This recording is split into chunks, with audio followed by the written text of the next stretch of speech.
Sir ఈ వైసీపీలో చాలా వలసలు జరుగుతున్నాయి. వెళ్ళిపోతూనే ఉన్నారు. ఈ మధ్య మనం చూసాము. అండ్ ఈ రీసెంట్‌గా శ్రీకృష్ణదేవరాయలు కూడా బయటికెళ్తున్నట్టు సమాచారం అందింది. దీన్ని మనం ఎలా చూడొచ్చంటారు? అంటే ఇప్పుడు ఇది టికెట్లు ఇచ్చే కాలం. కాబట్టి టికెట్లు దక్కని వాళ్ళు ఏం చెయ్యాలి అనేది వాళ్ళకి ఒక క్రైసిస్ మొదలవుతుంది. అంటే చాలామందిని షిఫ్ట్ చేస్తున్నాడు ఆయన. ఒక 50 ఆల్రెడీ ప్రకటించేశాడు జగన్మోహన్ రెడ్డి గారు. మరికొంతమంది లిస్టును ప్రకటించాల్సి ఉంది. పర్టికులర్గా ఎంపీలకు సంబంధించిన స్థానచలనాలు చాలా ఎక్కువ ఉన్నాయి అక్కడ. ఈ ఎంపీలని మార్చేటప్పుడు వీళ్ళందరూ యూత్. ఇప్పుడు ఈ రిజైన్ చేసినటువంటి నరసరావుపేట ఎంపీ కృష్ణదేవరాయలు కేంద్రం నుంచి బాగానే నిధులు తెచ్చి తన నియోజకవర్గంలో కొంత కష్టపడి పనిచేశాడు అతను. అంటే పర్టికులర్గా స్టేట్ గవర్నమెంట్ మాత్రమే కాకుండా సెంట్రల్ నుంచి ఏ నిధులైతే వస్తాయో పట్టుబట్టి వాటన్నిటిని తీసుకొచ్చి నియోజకవర్గ అభివృద్ధికి శాయశక్తులా కృషి చేసి ఒక గ్రౌండ్ ప్రిపేర్ చేసుకున్నాడు అతను. ఇప్పుడు అతన్ని తీసేసి అక్కడ బీసీ సామాజిక వర్గానికి చెందినటువంటి అతనికి ఇవ్వాలి అని ఇతన్ని గుంటూరుకి షిఫ్ట్ అవ్వమని చెప్పారు. నేను ఇక్కడ అంతా ప్రిపేర్ చేసుకుని ఉన్నాను, ఇక్కడి నుంచి నన్ను షిఫ్ట్ చేయటం ఏమిటి అనేది అతని ఎలిగేషన్. ఇలా చాలామంది విషయంలో జరుగుతోంది తర్జన్ భర్జన్. అంటే ఈ షిఫ్టింగ్ అనేది కూర్చోపెట్టి మాట్లాడి కన్విన్స్ చేసి వాళ్ళని పంపించాలి, ఇది వ్యూహం. అలా కాకుండా వాళ్ళు ఓపెన్గా జనం ముందుకు వెళ్ళి మాట్లాడే పరిస్థితి రాకూడదు. ఇందుకు సుహృద్భావపూరిత వాతావరణంలోనే ఈ షిఫ్టింగులు జరగాలి అని చెప్పి ముందుగా అనుకున్నారు వీళ్ళు. ఈ అనుకునే క్రమంలో వీళ్ళని ఏ నియోజకవర్గానికి అయితే షిఫ్ట్ చేస్తున్నారో ఇక్కడ 2 ప్రమాదాలు ఉంటాయి. ఒకటేమో షిఫ్ట్ అవడానికి వీళ్ళు అంగీకరించరు, వీళ్ళని అక్కడ కొత్తగా వీళ్ళని పంపించినటువంటి నియోజకవర్గంలో ఉండేటువంటి నాయకులు వీళ్ళని యాక్సెప్ట్ చేయరు. ఈ 2 సమస్యలు ఉంటాయి. సో ఈయన్ని బుజ్జగించి పంపాలి ఇక్కడ నుంచి అక్కడికి. అక్కడ ఉన్న వాళ్ళని ఈయన్ని యాక్సెప్ట్ చేయండి అని బుజ్జగించాలి. ఈ 2 పనులు జరగాలి.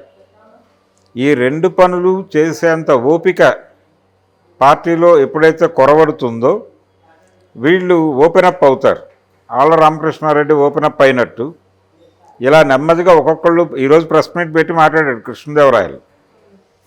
పెట్టి చాలా సీరియస్గా చెప్పాడు ఆయన, నేను ఇంత చేశాను ఈ నియోజకవర్గానికి, ఫలానా ఏరియాల్లో ఈ డెవలప్మెంట్ యాక్టివిటీ నా వల్లనే జరిగింది, ఫైనల్గా నన్ను ఇలా గెంటేశారు బయటికి. అంటే గెంటేయటం అంటే ఆయన ఉద్దేశం ఏంటంటే నాకు ఇక్కడ చూపించారు, నేను ఇదే నా గ్రౌండ్ అనుకున్నాను, ప్రిపేర్ చేసుకున్నాను, దీనికి చాలా కష్టం పడ్డాను, ఈ కష్టం అంతా కూడా ఇప్పుడు బూడిదలో పోసిన పన్నీర్ అవుతుంది కదా, నేను కొత్త చోటుకి వెళ్తే మళ్ళీ అంటే మనకు ఒక పాత సామెత ఉంది, ఒక ఊరి కాపు ఇంకో ఊరికి వెట్టివాడు అవుతాడే. ఆ పద్ధతిలో ఇప్పుడు ఇక్కడి నుంచి నన్ను అక్కడికి షిఫ్ట్ చేస్తే అక్కడ నన్ను ఎలా రిసీవ్ చేసుకుంటారో తెలియదు అనేటువంటి భయము ఇవన్నీ ఉన్నాయని ఉండి ఒకవేళ ఈ పార్టీలో నుంచి అంటే రిజైన్ చేస్తున్నానని చెప్పాడు. పార్లమెంట్ సభ్యత్వానికి కూడా రాజీనామా చేశాడు ఆయన. దాంతోపాటు పార్టీకి రిజైన్ చేశాడు. ఏ పార్టీలో చేరతాడు అనే దాని మీద ఇంకా క్లారిటీ లేదు. ఉన్నాడు అలాగే సెంటర్లో నిలబడి ఉన్నాడు. ఇప్పటికైనా సరే అతను కూర్చోబెట్టి మాట్లాడి కన్విన్స్ చేసి నీకు ఇబ్బంది ఉండదు, అక్కడ గెలుపు గ్యారంటీ అనో లేకపోతే మరొకటో, ఒకవేళ గెలవకపోతే ఆల్టర్నేటివ్గా ఏం చెప్తాము ఏం చూపిస్తాము అనేది దీనికి సంబంధించినటువంటి ఒక భరోసా కల్పించగలిగితే నాయకత్వం మించిపోయింది, సమయం మించిపోయింది ఏం లేదు. కాకపోతే ఇప్పుడు ఈ వదిలేస్తే ఈ ప్రభావం మిగిలిన యూత్ ఉంది వాళ్ళ మీద పడుతుంది. ఇప్పుడు మారుస్తున్నటువంటి వాళ్ళల్లో కర్నూలు వీళ్ళందరూ ఉన్నారు. ఇప్పుడు గురజాల టికెట్ విషయంలో కూడా జంగా కృష్ణమూర్తి పట్టుబట్టి ఉన్నాడు, నాకు ఇచ్చి తీరాలి అంటున్నాడు ఆయన. ఇచ్చే పరిస్థితుల్లో వాళ్ళు లేరు, ఇవ్వరు అనేది దాదాపు ఖాయం.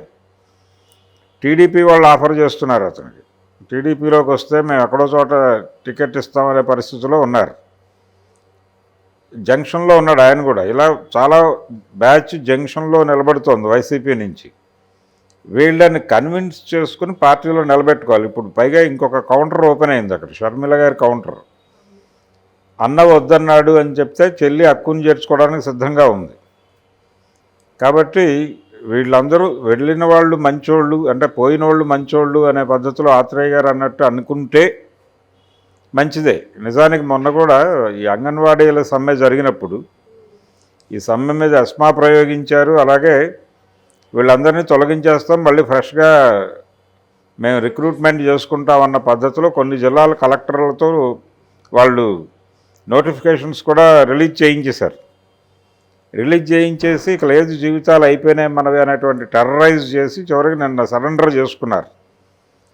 అంటే వీళ్ళు అంటే మేము సరెండర్ అవుతున్నాం అనేది కాకుండా వాళ్ళు సరెండర్ అవుతున్నట్టుగా సీన్ క్రియేట్ చేయగలిగారు బొత్స సత్యనారాయణ గారు. చొరవ తీసుకుని చేశాడు. ఇది ప్రమాదం అవుతుంది, బూమరాంగ్ అవుతుంది అని. ఎందుకు అంత సాచివేత ధోరణిలో వ్యవహరించారంటే ఇది గనక ఓకే చెప్పేస్తే వెనకాల క్యూ కట్టి చాలామంది ఉన్నారు, చాలా యూనియన్లు ఉన్నాయి, వీళ్ళందరికీ జవాబు చెప్పుకుంటూ వెళ్ళాలి. అది దానికంటే ముందు అసలు అంటే ముందే తుంచేస్తే పోతుంది కదా, అంచనిష్ఠూరం కంటే ఆదినిష్ఠూరం బెటర్ అనే పద్ధతిలో ఆలోచించారు మొదట. కానీ ఇది బూమరాంగ్ అవుతుందని అర్థమై వాళ్ళు కంట్రోల్ చేసుకున్నారు, క్రైసిస్ మేనేజ్మెంట్ చేసుకోగలిగారు. ఇది కూడా అదే పరిస్థితి ఇప్పుడు. వీళ్ళందరూ కూడా రోడ్డుకు ఎక్కి ఒక్కొక్కరు ఒక్కొక్క ప్రతిపక్షంగా మారితే పోయిన వాళ్ళందరూ మంచోళ్ళు అనుకోవడానికి కుదరదు. అప్పుడు వీళ్ళు చేసే డ్యామేజ్ చాలా ఉంటుంది. ఆల్రెడీ షర్మిల గారు టార్గెట్ చేసింది వైసీపీ నుంచే ఓట్ బ్యాంకుని చీల్చుకోవాలి వాళ్ళు. కాంగ్రెస్ ఓట్ బ్యాంక్ మొత్తం కూడా ఇటు షిఫ్ట్ అయింది. దీన్ని మళ్ళీ అటువైపుకి డైవర్ట్ చేసుకునే ప్రోగ్రాంలో ఆవిడ ఉంది. జిల్లా పర్యటనలకు వెళ్తోంది రేపటి నుంచి. కాబట్టి వైసీపీ ఓట్ బ్యాంకుకి ఒకవైపు నుంచి గండి పడుతోంది అని చెప్పి టీడీపీ వాళ్ళు ఆనందపడుతున్నారు. అయితే ఇంకొక ప్రమాదం ఉంది టీడీపీకి. అంటే ఆవిడ పోటీ చేస్తే, సీరియస్గా పోటీ చేస్తే ప్రభుత్వ వ్యతిరేక ఓటు చీలిపోయి వైసీపీకి లాభం జరుగుతుంది అని వాళ్ళు ఆనందపడుతున్నారు. అంటే షర్మిల రాకని తెలుగుదేశం ఒకలా సెలబ్రేట్ చేసుకుంటోంది, వైసీపీ ఇంకోలా సెలబ్రేట్ చేసుకుంటోంది. ఇప్పుడు వీళ్ళ నమ్మకం ఏమిటి? ఈ ఓట్ బ్యాంకు చెదరదు అని అనుకుంటున్నారు వైసీపీ వాళ్ళు. పోయేది కూడా తక్కువ అనుకుంటున్నారు, దాన్ని నిలబెట్టుకునే ప్రయత్నం చేస్తున్నారు. ఈ ఎమ్మెల్యేలు ఇప్పుడు కృష్ణదేవరాయలు లాంటి వాళ్ళు, జంగా కృష్ణమూర్తి లాంటి వాళ్ళు బయటకు పోతే వాళ్ళు మాట్లాడే మాటలు కొంచెం అంటే జనాలని సెంటిమెంటలైజ్ చేయగలిగితే ఆల్రెడీ షర్మిల మొదలుపెట్టిన క్యాంపెయిన్కి ఇవి తోడవుతాయి. ఇవి తోడయి వాళ్ళ పునాది ఓటు బ్యాంకు చెదిరే అవకాశం ఉంది వైసీపీది. అందుకని కృష్ణదేవరాయలు ఇలాంటి వాళ్ళు ఇంకా జంక్షన్లో నిలబడి ఉన్న వాళ్ళందరినీ కలిపి కూర్చోబెట్టి ఒక సమావేశం వేసి వాళ్ళ ప్రాబ్లం ఏమిటి అంటే వాళ్ళు స్ట్రాంగ్ పాయింట్స్ ఏంటి, ఒకవేళ బలంగా గెలవగలము అనుకుంటే అదే నియోజకవర్గంలో కొనసాగించవచ్చు. లేదు అంటే యువతల నియోజకవర్గంలో మీరు ఎలాంటి సౌకర్యాలు ప్రొవైడ్ చేయగలరో చెప్పాలి.